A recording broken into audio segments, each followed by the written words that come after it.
এ কি, পিসি মনে হলো? আমাদের বাড়ি এসেছিল মনে হয়, নিশ্চয়ই মা ডেকেছিল। উফ, এত বারণ করি তাও শুনবে না। যাই দেখি আবার কি গোলমাল পাকালো।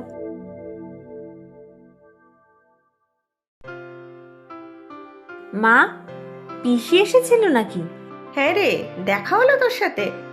না, আমি দেখলাম রিক্সা করে যাচ্ছে, তখনই বুঝলাম এসেছিল। এই তোর বিয়ের সব শাড়ি গয়না দেখাচ্ছিলাম।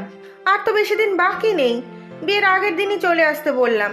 না হলে এত কাজ আমি একা হাতে সামলাবো কি করে বলতো? ছেলের বউকেও আগেই পাঠিয়ে দিতে বললাম। তোর অপর্ণা বৌদি কিন্তু বেশ চটপটে। আচ্ছা মা, তোমার কি একটুও বুদ্ধি হবে না? কেন, আমি আবার কি করলাম? পিসি তোমার সাথে কিরকম ব্যবহার করত, কত অত্যাচার করত, তা তুমি ভুলে গেলেও আমি ভুলতে পারিনি। ওসব পুরনো কথা মনে রাখতে নেই রে মা, শত হোক আত্মীয় তো। মনে রাখতে না চাইলেও মনে পড়ে যায়।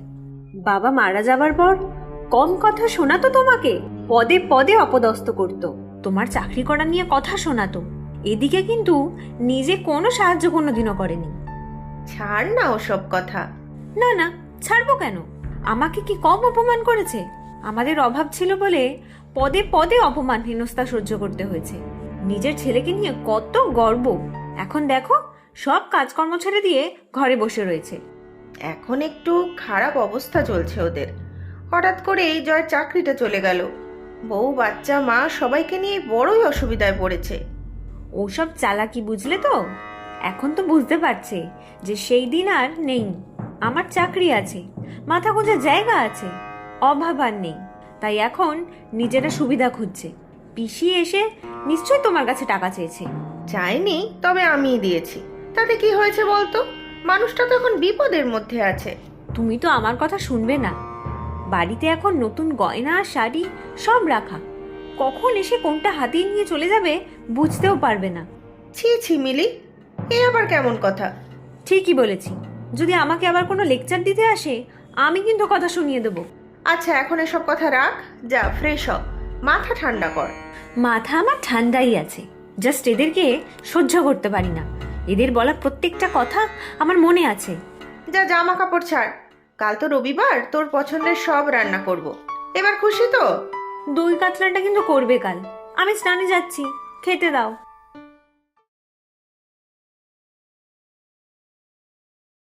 কি রে, চুপচাপ বসে আছিস কেন? এমনি মা, মন খারাপ লাগছে, একটু বসো না আমার পাশে। কি হয়েছে বলতো? সৌম্যর সাথে ঝগড়া করেছিস? না না মা, সেসব না।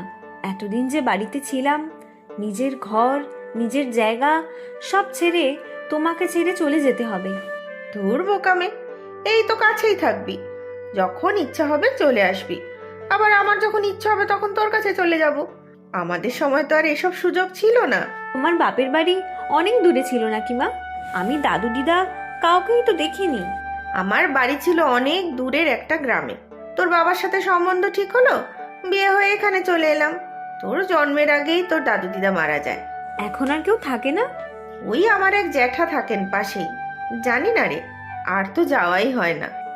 তোমার ছোটবেলার গল্প বলো না মা। ছোটবেলার গল্প? আচ্ছা শোন, আমাকে সবাই রানু বলে ডাকতো। তখন আমি বেশ ছোটই, ওই 9-10-এ পড়ি। একদিন স্কুল থেকে বাড়ি ফিরে দেখি।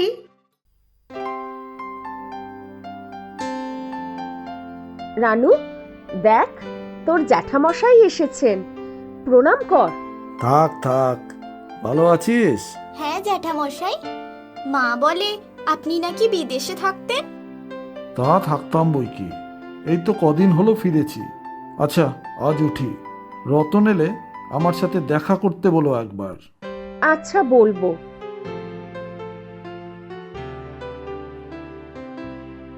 ও মা, জ্যাঠা আমার জন্য কি এনেছে মা? বিদেশি পুতুল আনেনি? ছি রানু, এরকম হ্যাংলামো করতে আসছে নাকি? রুমকি দিদির কাছে অনেকগুলো সুন্দর সুন্দর পুতুল আছে জানো, কতগুলো সুন্দর শাড়িও আছে। রুমকি দিদি ওগুলো আমাকে ধরতে দেয় না। তুই বুঝি ওদের বাড়ি গিয়ে জিনিসপত্র ঘাটাঘাটি করিস? ছি ছি। না না মা, আমি হাত দিইনি। রুমকি দিদি হাত দিতে বারণ করেছে। আমি জিজ্ঞাসা করেছিলাম, বলেছিল জেঠু নাকি সব এনে দিয়েছে। দিদি বলল জেঠুকে বলবে আমার জন্যও আনতে। ছি ছি রানু, তুই রুমকির কাছে জিনিস চাইলি? তোকে তো এই শিক্ষা দেইনি রে। ও মা, রাগ করো না, আমি চাইনি, বিশ্বাস করো, দিদি নিজে থেকেই বলছিল। আচ্ছা যা, হাত মুখ ধুয়ে পড়তে বস। আজ হঠাৎ দাদা আবার খোঁজ করতে এলো? ঠিক তোমার নয়, দিদি দাদাকে দিয়ে আমাকে ডাকতে পাঠিয়েছে। এমনিতে তো কথা বলে না আমার সাথে, পুকুর ঘাটে দেখা হলেও মুখ ঘুরিয়ে চলে যায়। আমার দরিদ্রতার কারণে তোমাকেই সবার কাছে অপমানিত হতে হয়, তাই না? আমি এসব গায়ে মাখি না, তোমার কষ্ট হয় বুঝি। আমাকে কি দাদা খুঁজছিল? হ্যাঁ, বললো তোমাকে খবর দিতে। তা তোমাকে বৌদি খুঁজছিল কেন? গরিব বলে তো আমাদের সাথে সম্পর্ক রাখে না, পরিচয় দিতে লজ্জা করে। সামনেই তো রুমকির বিয়ে, তত্ত্ব সাজাতে হবে, তারপর বিয়ে বাড়ির কাজ তো আছেই, তাই আমার খোঁজ পড়েছে। তা তুমি যাবে? যেতে তো হবেই, আত্মীয় বলে কথা, না হলে এই নিয়ে গায়ে আবার 5 কথা উঠবে। তোমাকেও দাদা দেখা করতে বলেছেন, নিশ্চয়ই কোনো কাজের জন্যই। কাল যাব একবার। এই তোমাদের আসার সময় হলো? একটা বিয়ে বাড়িতে কম কাজ, বলো তো? বাড়ির সব কাজ সেরে আসতে দেরি হয়ে গেল দিদি। খাও তো ডাল আর ভাত, তার আবার অত কাজ কি থাকে? গরুও তো নেই যে তার যত্ন আত্তি করতে সময় যাবে। আসলে দিদি পাশের বাড়ি থেকে ধান ঝেড়ে দিতে ডেকেছিল, ওই কটা পয়সা আসে আর কি। সে তো বুঝি গো বাপু, তোমাদের নুন আনতে পান্তা ফুরোয়। তা আবার রানুকে নিয়ে আসতে গেলে কেন? হ্যাঁ, চারিদিকে কত দামি জিনিস ছড়ানো, ভেঙে চুরে নষ্ট করলে তখন? না না, রানু কিছু করবে না দিদি, চুপ করে বসে থাকবে। বাড়িতে একা কোথায় রেখে আসবো? ওই ঘরে রুম কি আছে, ওখানে যা। খবরদার, কোনো জিনিসে হাত দিবি না। ঠিক আছে জেঠিমা, আমি চুপ করে বসে থাকবো। কি কি করতে হবে দিদি বলো? ভালো করে তত্ত্ব সাজাবে, বুঝেছো? যাতে সবার তাক লেগে যায়। গ্রামে তো লোকের বাড়িতে সাজাও তুমি, আমি শুনেছি। তুমি চিন্তা করো না দিদি, আমি সুন্দর করে সাজিয়ে দেব। রুমকি তো আমারও সন্তানেরই মতো। থাক থাক, আমার মেয়েকে আর নিজের মেয়ে বানিয়ে কাজ নেই। আমার মেয়ের এত কপাল খারাপ নয় যে তোমাদের মতো হাবাদে ঘরে জন্মাবে। আমি আসলে বলতে চাইনি। এত কথায় কাজ নেই বাপু, এবার কাজে লেগে পড়ো তো। তত্ত্ব সাজানো ছাড়াও তো অনেক কাজ আছে। ঠাকুরপোকেও তো তোমার ভাসুর ঠাকুর ডেকে পাঠিয়েছে। হ্যাঁ, রানুর বাবা কাজ থেকে ফিরেই দেখা করবে। তোমরা স্বামী স্ত্রী যে খালি কাজের দোহাই দিচ্ছ দেখি, তা ক পয়সা রোজগার করে ঠাকুরপো? ওই আর কি, চলে যায়। তোমাদের মতো তো আর আমাদের অবস্থা নয়। নাও নাও, অনেক কথা হয়েছে, এবার হাত লাগাও দেখি। আমার আবার অনেক বড় বড় আত্মীয় স্বজন আসবে, বুঝেছো? আমার মান যেন থাকে, আমার একমাত্র মেয়ে তো। তোমাদের কোনো অসম্মান হবে না দিদি। অনেক দামি দামি শাড়ি কাপড় আছে এখানে, জন্মেও তো দেখোনি সেসব। সাবধানে করবে, ছিঁড়ে আবার নষ্ট করো না। না না, সাবধানেই করব। হ্যাঁ, আর শোনো, বিনে পয়সায় কাজ করাচ্ছি ভেবো না, টাকাও দেব, আর একখানা কাপড়ও না হয় দেব। নাও, এবার শুরু করো, আমি একটু রান্নাঘরটা গিয়ে দেখি। দাদার সাথে দেখা করলে? হ্যাঁ, গেছিলাম। রুমকির বিয়ের কি কি দায়িত্ব নিতে হবে বলল, মানে বাজার, দোকান, প্যান্ডেল, ফুলের সাজ, সবই ওই দায়িত্ব নিয়ে করে দিতে হবে। কিন্তু তোমার কাজের ওখানে কি বলবে? এত ছুটি পাবে? দেখছি কথা বলে, কি আর করব বলো। আমাকেও ওই তত্ত্ব সাজানোর কথা বলল, তারপর আমরা গরিব বলে 2-4 কথা শুনিয়ে অপমানও করলো। বৌদি আবার কথা শুনিয়েছে? অত দামি দামি শাড়ি আমি যেন ছিঁড়ে না ফেলি। হাবাতে ঘরের কিনা, কোনোদিন তো দেখিনি এসব, তাই আর কি। তুমি কিছু বললে না? কি বলবো বলো, রুমকি বাড়িরই তো মেয়ে, তার তত্ত্ব সাজাতে গেছি। দিদি বলে কিনা আমাকে তার বদলে টাকা দেবে, শাড়িও দেবে। আচ্ছা, গরিবদের কি মান সম্মান বলে কিছু হয় না গো? তোমার খারাপ লাগলে তুমি আর যেও না, জানি আমার জন্য তোমাকেও কথা শোনাতে ছাড়ে না। রুমকি মেয়েটা বড় ভালো, দেখা হলে হেসে কত কথা বলে, রানুকেও ভালোবাসে। ওর বিয়ের জন্য আমি যা করার করে দেব, ভালোবেসেই করব, টাকা নিয়ে নয়। তা তো ঠিকই, কাকা কাকিমা আমরা, ওদের মতো দামি উপহার দেবার সামর্থ্য নেই, গায়ে গতরে খেটেই করে দেব। যা তো রানু, একটু জেঠিমাকে গিয়ে বল রান্না সব হয়ে গেছে, আর কিছু করতে হবে কিনা। এখনই যাচ্ছি। আর শোন, কোনো কিছুতে হাত দিবি না। ঠিক আছে মা।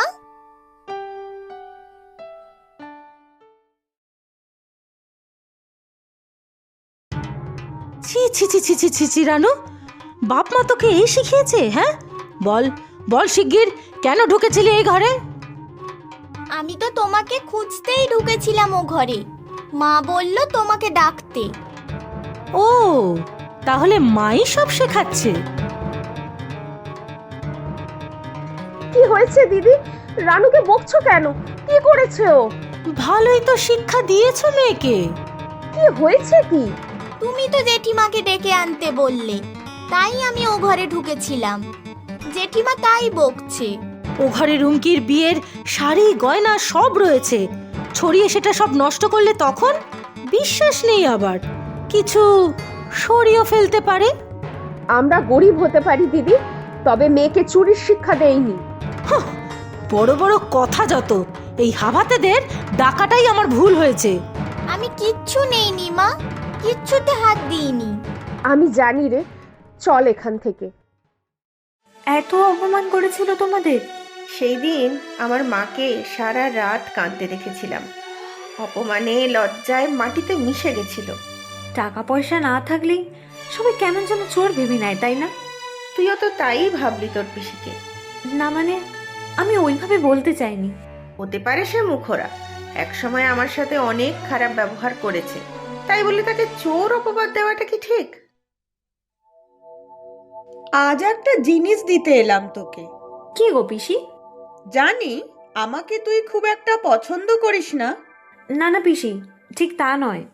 অবশ্য তোর দোষ নেই, আমি মানুষটাই খারাপ, কম ঝগড়া অশান্তি তো করিনি। আহ ঠাকুরঝি, থাক না ওসব কথা।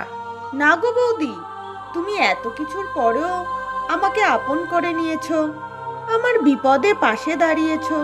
মিলির বিয়েতে আমার তরফ থেকে ছোট্ট উপহার দেব, বলতে পারো মিলির জিনিস মিলিকেই ফিরিয়ে দেব। এটা তো ঠিকই ধরেছ। জানিস মিলি, এই হারটা আমার মা মানে তোর ঠাকুমা তোর জন্য রেখেছিল। আমি অশান্তি করে দিতে চাইনি, নিজেই নিয়ে নিয়েছিলাম, আজ তোকে ফিরিয়ে দিলাম। আমাকে ক্ষমা করো বৌদি, তুইও ক্ষমা করে দিস মিলি। আজ আর ওসব কথা নয় ঠাকুরঝি, পুরনো কথা আমিও সব ভুলে গেছি, তুমিও ভুলে যাও। আমাকে আশীর্বাদ করো পিসি। তুই সুখী হ মা, সুখী হ। প্রচুর সঠিক উত্তরদাতাদের মধ্যে থেকে আমরা বেছে নিয়েছি 10 জনের নাম। গল্পের নাম শীতের পিঠাপুলি। নামগুলি হলো হিয়া আদক, জনাই, হুগলি, পশ্চিমবঙ্গ থেকে; জুবাইস, হিঙ্গলগঞ্জ, বাঁকুড়া থেকে; কেয়া ঘোষ, আসানসোল, পশ্চিমবঙ্গ থেকে; অমল ঘোষাল, ত্রিবেণী, হুগলি, পশ্চিমবঙ্গ থেকে; জান্নাত, সাতক্ষীরা, পাটকেলঘাটা, বাংলাদেশ থেকে; মঞ্জু পাত্র, নালিকুল, পশ্চিমবঙ্গ, হুগলি থেকে; রামপ্রসাদ মণ্ডল, উলুবেড়িয়া, হাওড়া, পশ্চিমবঙ্গ থেকে; সেজান, ময়মনসিংহ, বাংলাদেশ থেকে; সুমন মহন্ত, আলিপুরদুয়ার, পশ্চিমবঙ্গ থেকে; অন্ন দাস, বীরভূম, পশ্চিমবঙ্গ থেকে। আজকের প্রশ্ন, রানুকে তার জেঠি কেন বকেছিল? তোমরা প্রশ্নের উত্তরের সাথে নিজের নাম আর কোথায় থাকো সেটাও লিখে জানাবে কিন্তু।